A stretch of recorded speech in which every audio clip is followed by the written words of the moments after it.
नमस्कार मित्रांनो, मी तुमचा मित्र अनिकेत. स्वागत तुमचं आपल्या छोट्याशा यूट्यूब चॅनलमध्ये. रिसेंटली आम्ही कर्नाटकाची राईड कंप्लीट केली होती. त्या राईडमध्ये मी बरीचशी धमाल केली, बरेचसे ठिकाण एक्सप्लोर केली. जवळपास 4 दिवसाचा हा प्रवास आमचा होता आणि जवळपास 1300 किलोमीटरचा प्रवास या 4 दिवसांमध्ये आम्ही कंप्लीट केला. तर या राईडमध्ये आम्ही कोणकोणत्या ठिकाणांना व्हिजिट केली, काय मजा केली, कोणत्या कोणत्या गोष्टी आमच्यासाठी नवीन होत्या, तर आपण चला पाहूयात या व्हिडिओमध्ये.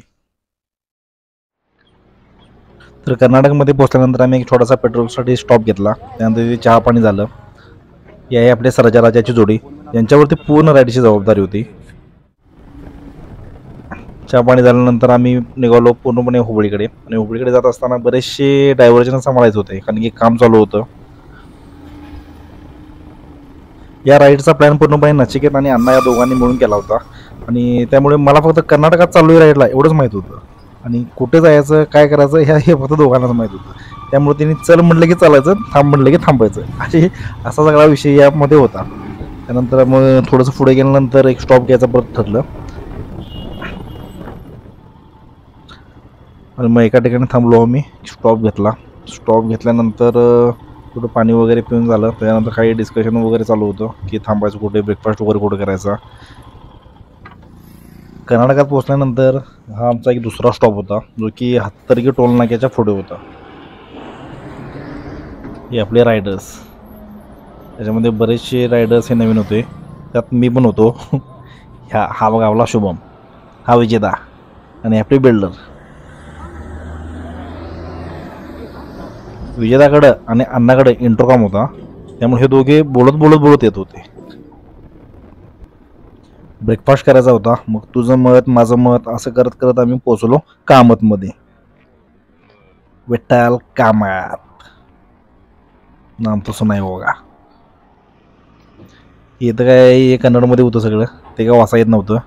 अण्णा, हा बघा, हे अण्णानं कशी इडली घेतली, डीप इडली घेतल्या. आणि अण्णाला काय, अण्णाचा विषय काय, अण्णाला कन्नड येते, त्यामुळे आम्हाला कर्नाटकमध्ये कुठं काही प्रॉब्लेम आला नाही की ऑर्डर कशी द्यायची.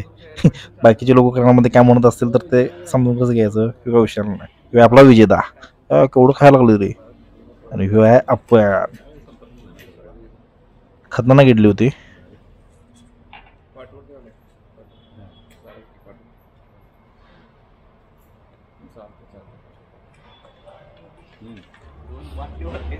अन्नाचा काय स्वॅगच वेगळा होता. हायड्रेशन बॅग काय, इंटरकॉम काय. हे बघा, हे मला विजेतानं आरमार दिलं होतं. हे आरमार घातल्यानंतर मला रायडर कमी आणि रोबोट झाल्याचा फील जास्त येत होता. लवकर ठीक आहे, काय नसण्यापेक्षा काहीतरी असलेलं बरं. मग सेफ्टीसाठी एक आरमार विजेतानं आपल्याला दिलं होतं. सगळ्यांची पॅकिंग झाली, संसार घेतला आणि आता आपल्याला जायचं होतं मुंडगोड या ठिकाणी.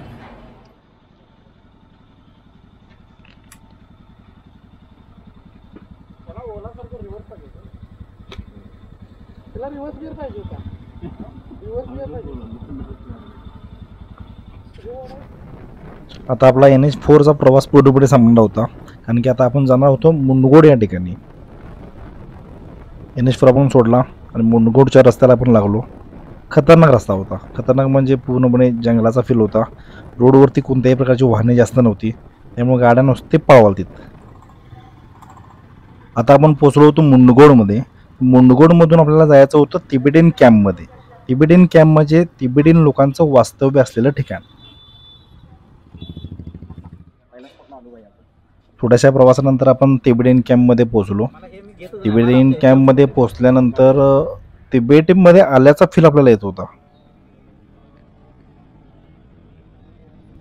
तिबेटियन लोकांनी त्यांचं कल्चर येथे खूप चांगल्या पद्धतीने मेंटेन केलेलं आहे, डेव्हलप केलेलं आहे. या आहेत त्यांच्या मॉनेस्टरी. मॉनेस्टरी म्हणजे आपण त्याला मराठीमध्ये मठ म्हणतो. तर या मठामध्ये, या मॉनेस्टरीमध्ये धार्मिक शिक्षण दिलं जातं.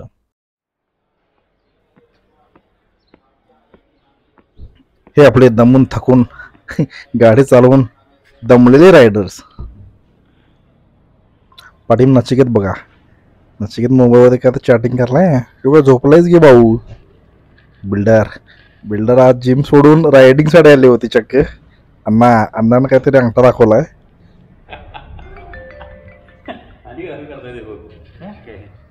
विजेता काय तर सांगाला बाबा. ग्रिल मध्ये घालायचं आणि तिथून त्यांना हाताने त्यातून काढायला. शेवटी विजेताला आमच्या बरोबर बोलायला वेळ मिळाला. विजेताचा अण्णाबरोबरच काय चालू होतं हेल्मेटमधनं इंट्रोकॉम मधनं. हे मॉनेस्ट्री, हा मॉनेस्ट्रीचा मेन डोर. खूपच फ्रेश वातावरण होतं इथे. लकीली काय झालं की ज्या मॉनेस्ट्रीमध्ये आम्ही गेलो होतो, तिथले एक गुरु आम्हाला भेटले की ज्याने आम्हाला पूर्ण मॉनेस्ट्रीचं दर्शन घडवलं की ॲक्च्युली मॉनेस्ट्री म्हणजे काय असते, ते कोणत्या गोष्टी करतात. ॲक्च्युली लकीली म्हणजे कोइन्सिडन्स बघा, आम्ही आदल्या दिवशी गेलो होतो आणि दुसऱ्या दिवशी तिथे दिवाळी होती. जसं की आपल्याकडे नोव्हेंबरमध्ये दिवाळी असते, त्यामध्ये त्यांच्याकडे फेब्रुवारीमध्ये दिवाळी होती. आणि त्या दिवाळी असल्यामुळे तिथे पूजेसाठी बरेचसे असे पदार्थ करून ठेवले होते. तर तेच पदार्थ का, त्याचं महत्त्व ह्या त्या गुरूंनी आम्हाला चांगल्या पद्धतीने सांगितलं. हे बघा, हे तुम्ही बरेचसे पदार्थ इथे पाहू शकता. हे ॲक्च्युली पूजेचे पदार्थ आहेत. हा,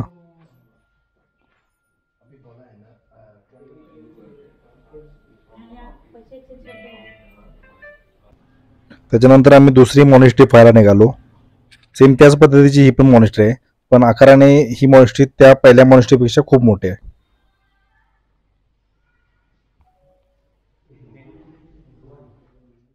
आता विषय होता ड्रोन शॉटचा. आता या ड्रोन शॉटच्या माध्यमातून तुम्ही तिबेटियन लोकांचं वास्तव्य बघू शकता की हे मुनगोड, त्या मुनगोडमधील तिबेटियन लोकांचा समुदाय किती मोठा आहे.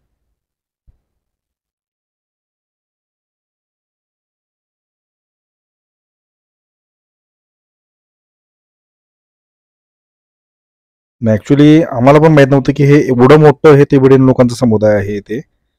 ज्यावेळी आम्ही ड्रोन शॉट घेतले, ज्यावेळी आम्ही हे व्ह्यूज किंवा या क्लिप्स बघितल्या, त्यावेळी याची भव्यता आम्हाला दिसून आली. हे बघा, खूपच छान.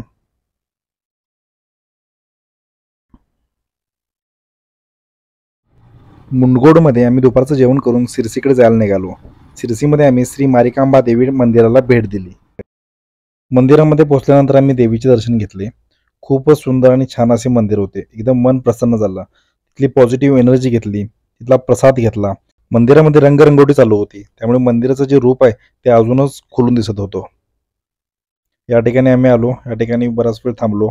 बऱ्याचशा गप्पा गोष्टी वगैरे झाल्या की आता पुढे कुठे जायचं, काय स्टे करायचं वगैरे.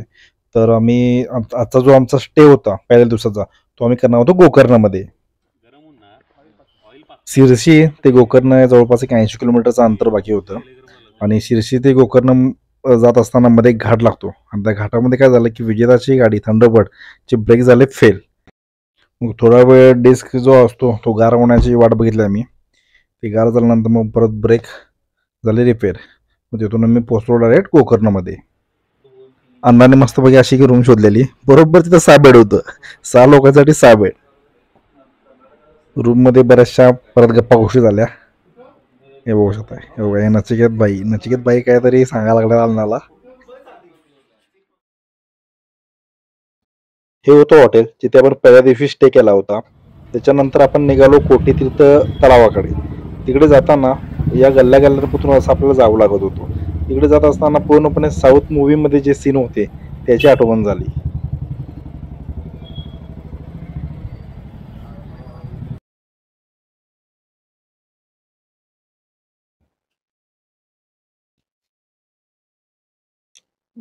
तलावाला भेट दिल्यानंतर आपण निघालो परत गोकर्णमधील महागणपती या मंदिराकडे. महागणपती या मंदिराकडे जात असताना असे मोठमोठे रथ आपल्याला पाहायला मिळत होते. फारच सुंदर. मी तर पहिल्यांदाच या पद्धतीच्या गोष्टी पाहत होतो.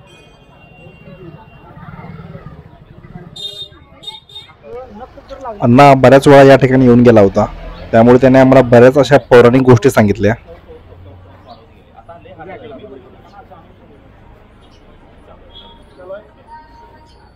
आज आम्ही गोकर्णमध्ये आलेलो आहे.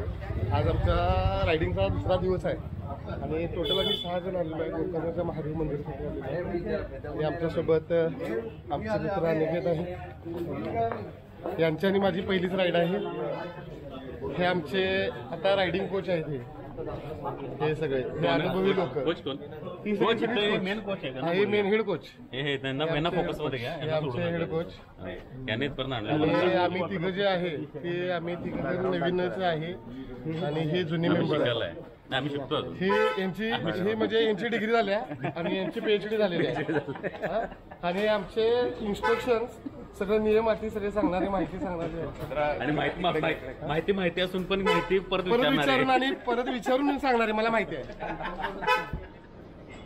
आता आम्ही जाणार होतो गोकर्णमधील मेन मंदिरामध्ये, पण तिथे पारंपरिक पोशाखातच एंट्री दिली जाते.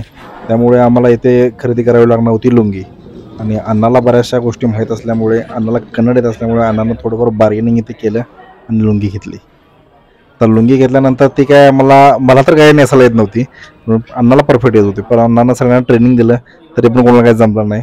मी पण 1-2 वेळा ट्राय केलं लुंगी नेसण्याचा, पण काहीच जमलं नाही.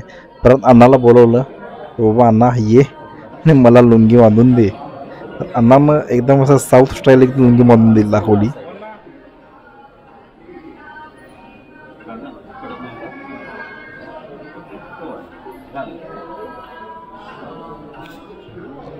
हे बघा, हे सगळे लुंगी मास्टर. नुसती लुंगी बांधली नाही तर ती वर घेऊन खावली अशी. हे बघा, ह्यो आपला बॉडी बिल्डर शुभम कसा पोज द्यायला लागलाय.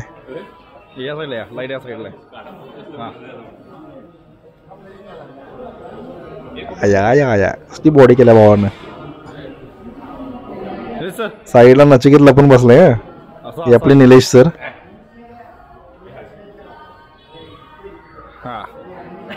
ते तुम्ही ते हे दाखवायला पाहिजे, फोरम दाखवायला पाहिजे. राईड करून करून करून फोरम झाले असणार आहे.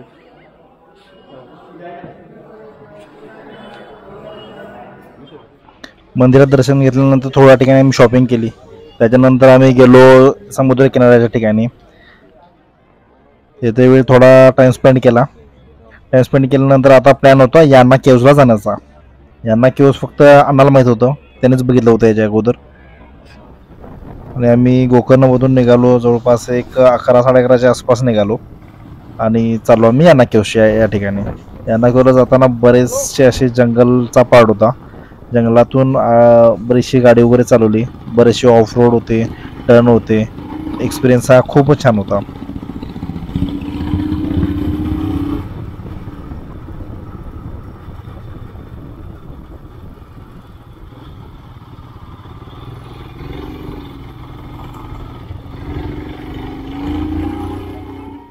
असलं खतरनाक नाही. 2 खाल्लीत मी आधी. अया 2 खाल्लीत. काय टेस्ट आहे माहिती का? लय टेस्ट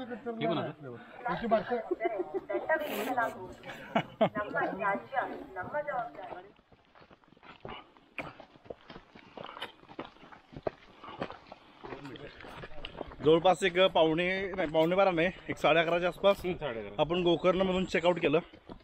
तिथून पण बाहेर पडलो आणि प्लॅन ठरला की यान्ना केव्सला जायचं. आता जवळपास किती वाजलेत? 1 वाजलाय. एक मोठी राईड करून यान्ना केव्स जवळ पोहोचलोय. आणि एवढं ऊन आहे, एवढं घाम आलाय की आता आम्ही आईस्क्रीम खायला लागलोय. खतरनाक. येताना पूर्ण जंगल होतं. एक किती 15 किलोमीटर तरी असेल, 10-15 किलोमीटरचं. 10-15 किलोमीटर, 15 किलोमीटरच्या आसपास एक जंगल होतं. पूर्ण जंगलातून आलो. खतरनाक होता. नुसतं टर्न, इकडनं तिकडनं नुसतं टर्न. खतरनाक. गाडी पडली. आता आपण जातो यान्ना केव्स मध्ये. जातोय म्हणजे आपण यान्ना केव्स मध्ये आलोय. आता इथे बऱ्याचशा गोष्टी आपल्याला बघायला मिळतील. एक आपण एक्सप्लोर करूयात. त्यांचं असं झालं की रनिंग मध्ये फोटो काढायला व्हिडिओग्राफर पुढे. काय रे विषय रनरची मॅच होऊ द्या.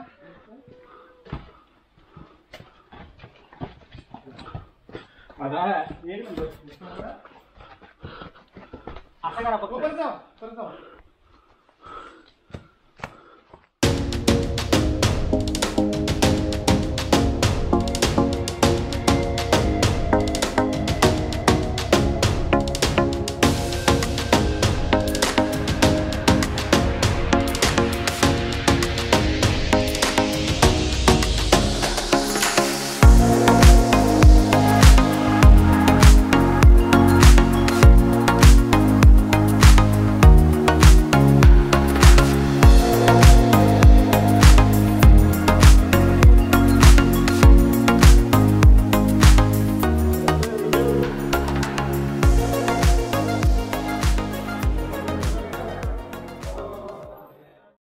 याना केव्ज नंतर आम्ही पोहोचलो होन्नावर येथील मॅनग्रोव्हमध्ये.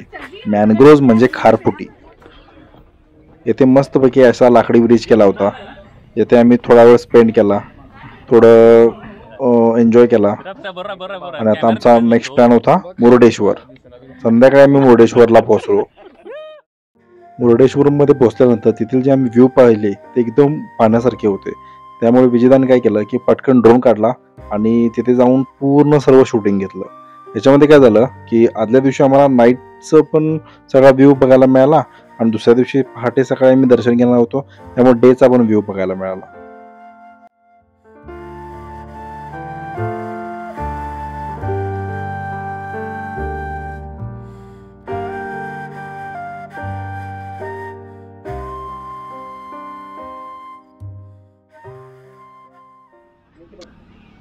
आज आपल्या राईडचा तिसरा दिवस.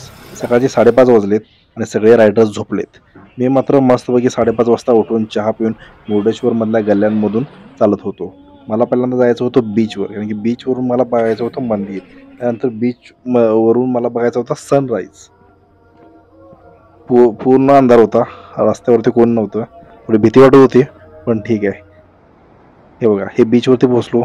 बीचवरून मला मंदिर असं थोडंसं दिसत होतं. हा पूर्णपणे असा शांतचा समुद्रकिनारा. इथे बऱ्याचशा गोष्टी मला अनुभवायला मिळाल्या, जसे की सकाळी सकाळी लवकर पक्षी उडत होते. ते पक्षी समुद्रामधले किडे खायला येत होते, छोटे छोटे कीटक. त्याच्यानंतर बरीचशी लोक समुद्रावरती फिरायला आली होती. जसं सूर्य वरती वरती येत होता तसं मंदिर मला अजून खुलून दिसत होतं.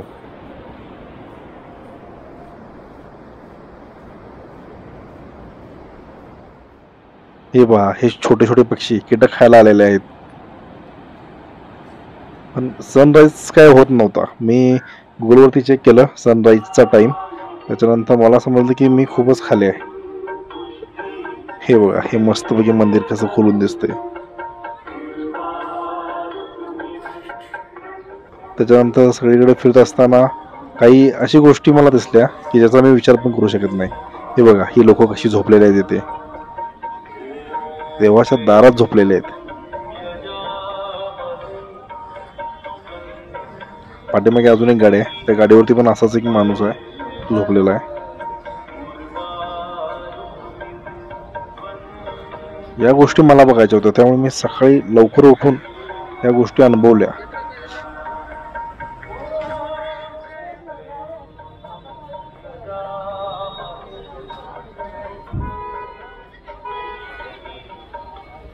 त्याच्यानंतर जवळपास एक 7-7:30 वाजले असतील.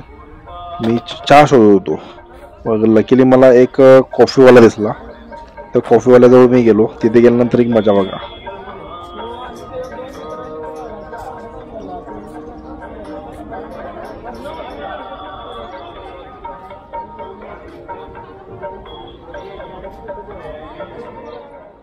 या कॉफीवाल्याजवळ मी आलो. या कॉफीवाल्याजवळ आल्यानंतर लोक धंदा कसा करतात त्याचं एक उत्तम उदाहरण.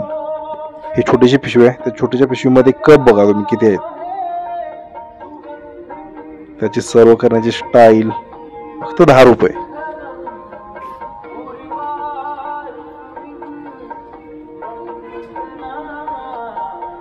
हे बघा, हे मी मुद्दामून या छोट्याशा पिशवीचा व्हिडिओ काढलेला आहे. याच्यामध्ये आपल्याला कप दिसतात.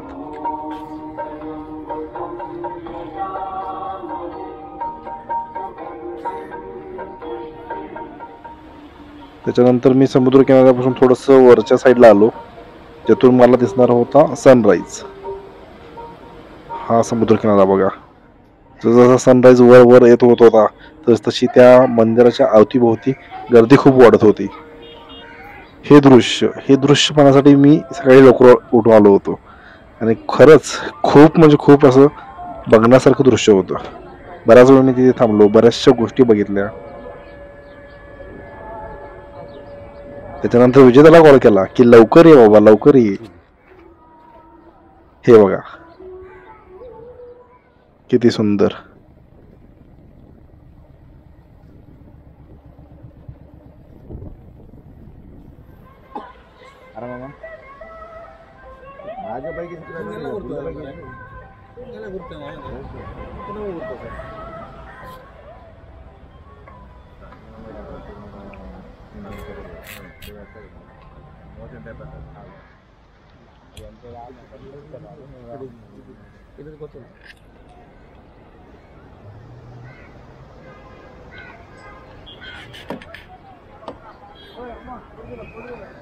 नंतर आम्ही एका म्युझियमला भेट दिली. या म्युझियममध्ये रावणाने कशा पद्धतीने श्री भगवान शंकराकडून आत्मलिंग मागून घेतले आणि तो त्याचा स्वार्थासाठी उपयोग करणार होता हे ज्यावेळी गणपतीला समजले त्यावेळी गणपतीने ह्या गोराख्याचं रूप घेऊन ते आत्मलिंग कशा पद्धतीने काढून घेतलं या पद्धतीची स्टोरी तिथे आहे. खूप इंटरेस्टिंग आहे आणि तिथले जे स्टॅच्यूज वगैरे होते जे बघून एकदम रिअलिस्टिक वाटत होते. खूपच छान पद्धतीचा हा म्युझियम होता.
आता आम्हाला जायचे होते उडपीकडे. उडपीकडे जात असताना असा या पद्धतीचा सुंदर असा कोस्टल व्ह्यू आम्हाला मिळाला. कोस्टल व्ह्यू मिळाला म्हटल्यानंतर थांबला तर पाहिजेच. मग काय प्लॅन झाला. एका ठिकाणी थांबलो आणि विजेताने त्याचा ड्रोन काढला. ड्रोन शूट घेतले. बरीचशी मजा मस्ती वगैरे केली. त्यानंतर काही व्ह्यूज बघितले. व्ह्यूज बघितल्यानंतर आम्हाला समजलं की एका साईडला समुद्र आहे आणि एका साईडला नदी. एक बघा एकदम क्लासिक व्ह्यू.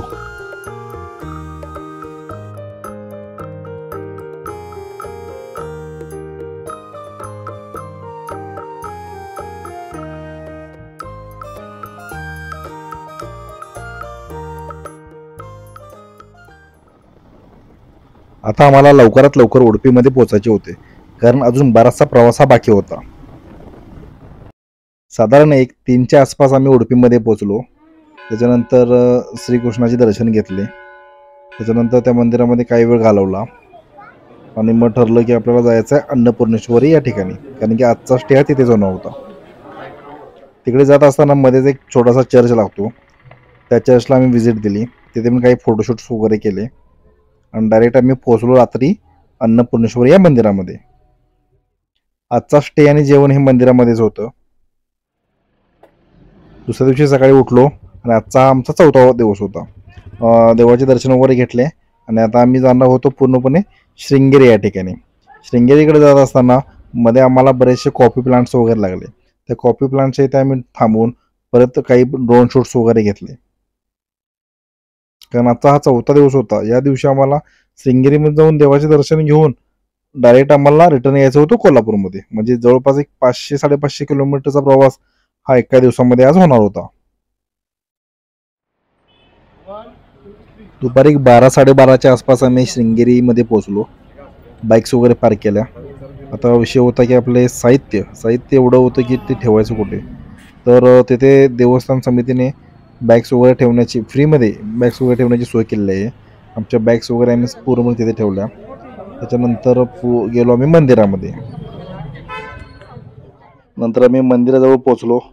अप्रतिम असे मंदिर आहे. त्याच्यानंतर आम्ही मंदिरात गेलो, देवाचे दर्शन वगैरे घेतले आणि मंदिरात आत गेल्यानंतर आपल्याला काही दगडी शिल्पे पाहायला मिळतात. अप्रतिम अशी दगडी शिल्प आत तयार केलेले आहेत.